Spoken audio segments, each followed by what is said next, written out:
Friends, welcome to Communication Skills for Everyone. So, today let us learn William Shakespeare's Sonnet 116. Let me not to the marriage of true minds. So, Let Me Not to the Marriage of True Minds is one of the famous sonnets of William Shakespeare. So, this sonnet is addressed to an young, unnamed friend of the poet called Mr. W.H. So this particular sonnet is in a perfect form with three quatrains and a rhyming couplet. Its rhyming scheme, like we can look at here, A B A B, C D C D, and E F E F, and G G G. Right, this is the rhyming scheme. In this sonnet, Shakespeare delineates the great qualities of true love. The poet has explained true love in a very free way. So, expressing his faith in the power of true love, the poet also talks about there can be no obstacles in the union of true lovers. True love is unchanging, it never changes even when there is a chance of change. It doesn't submit to the power of its annihilator. In other words, the poet declares it unparalleled quality of consistency and steadfastness. True love never yields before anybody.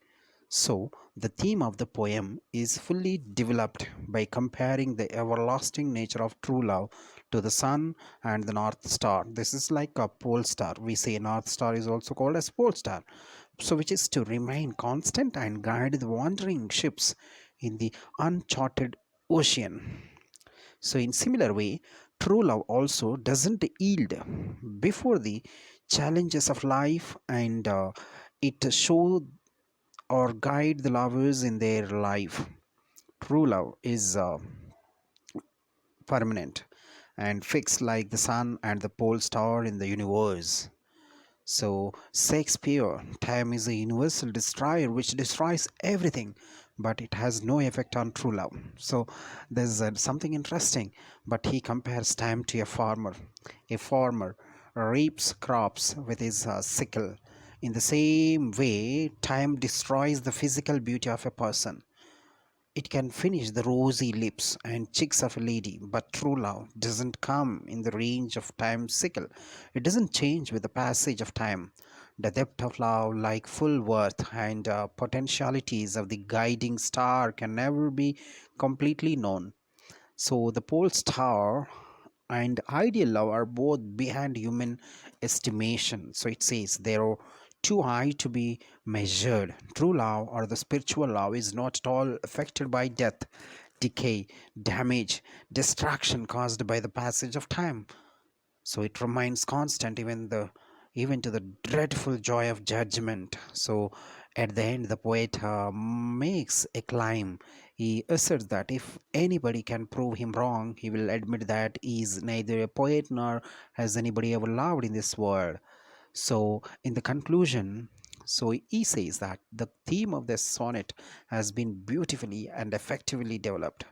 True love is constant, eternal, immortal, and a source of guidance, source of path showing way to the lovers in life. So when we look at the stanzas here, so first stanza talks about uh, a poet here provides the definition of true love. He says that true love is fixed and eternal.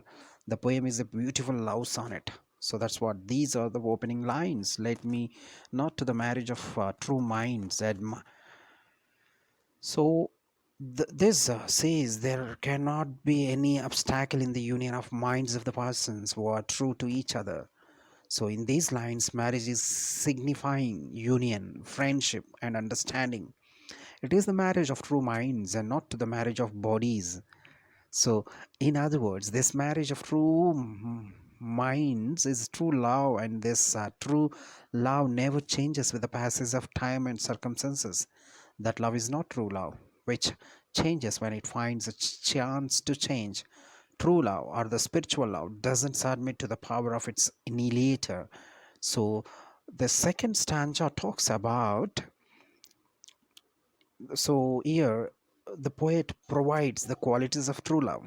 So he also says that there can be no external barrier in the way of the union of true lovers.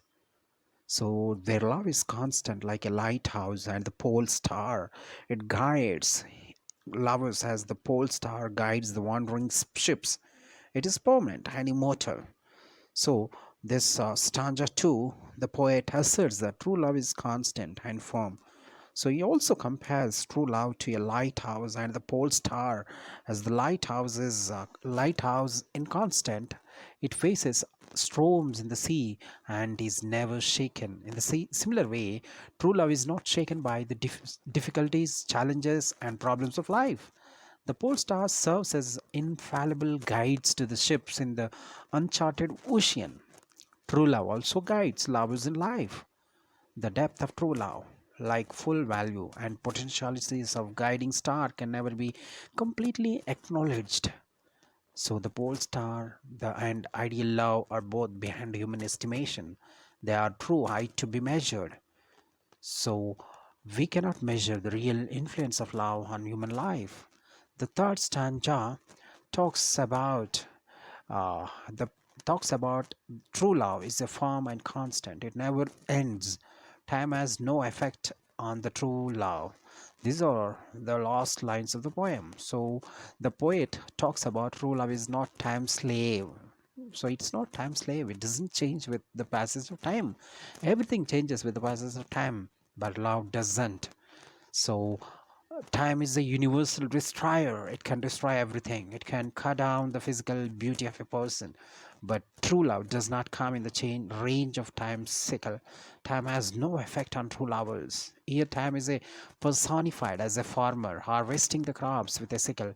In other words, physical beauty is temporary, seasonal, and mortal. But true love is constant and immortal. It stands still even to the dreadful day of judgment. The poet strongly affirms the steadfast nature of true love. In the couplet, right, the last one, poet makes a claim, right? He says that anybody can prove him wrong in his assessment of true love. He will admit that he is not a poet, nor has anybody loved in this world. These lines show the fixed and eternal nature of perfect love.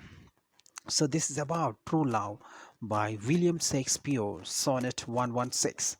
Thank you for watching. Subscribe. Communication skills for everyone. For